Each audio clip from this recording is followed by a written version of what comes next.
PBB Club 2.0 tapatan ng ex-housemates at si Joaquin. Grabe ang naging eksena sa tapatan ng mga ex-housemates sa loob ng Pinoy Big Brother Club 2.0.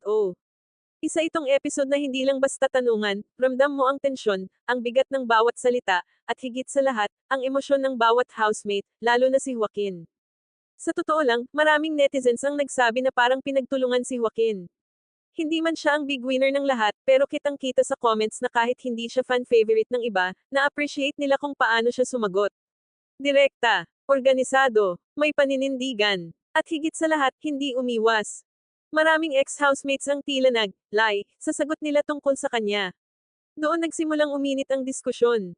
Kasi ang punto ng karamihan, sa sagot dapat tumingin, hindi sa personal na feelings. Kung ang tanong ay tungkol sa growth at sincerity, maraming naniniwala na malinaw ang sagot ni Joaquin, oo, may pagbabago.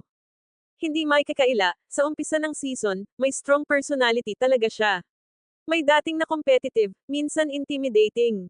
Pero habang tumatagal, nakita rin ng viewers ang adjustment niya. Natutong makinig, natutong tumanggap ng mali, at aminado siya na may kailangan pa siyang i-improve.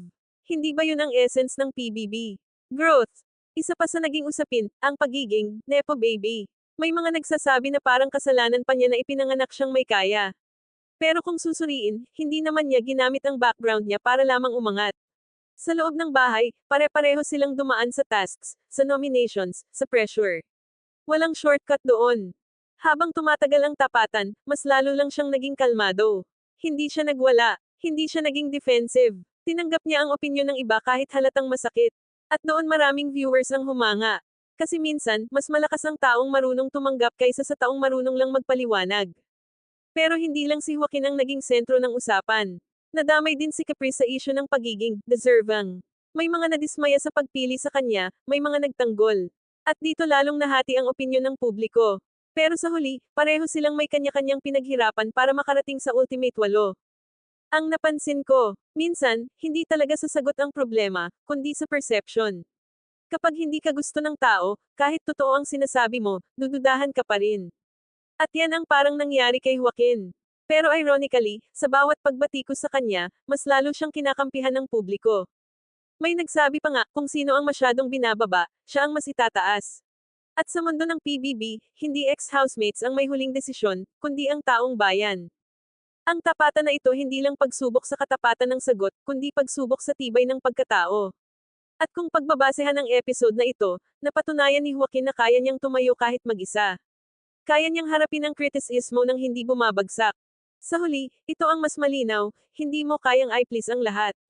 Pero kung totoo ka sa sarili mo, may makakakita at makakakita ng sincerity mo. At ngayong papalapit ang big night ng Pinoy Big Brother Club 2.0, mas lalong umiinit ang laban. Underdog man siya sa loob, pero sa labas, mukhang lumalakas ang suporta. Ang tanong ngayon, ang tapatan ba ay makakasira sa kanya? O ito pa ang magtutulak para siya ang mas piliin ng taong bayan? Isang bagay ang sigurado. Ang episode na ito ang isa sa pinakamaingay, pinaka-emosyonal, at pinaka-nagpausap sa buong season. At sa PBB, minsan, ang pinakamalakas na kwento ay hindi yung walang kalaban, kundi yung taong kahit maraming kontra, patuloy pa ring lumalaban. Kung gusto mo ng mga ganitong content baka pwede pa subscribe para maging updated sa next video.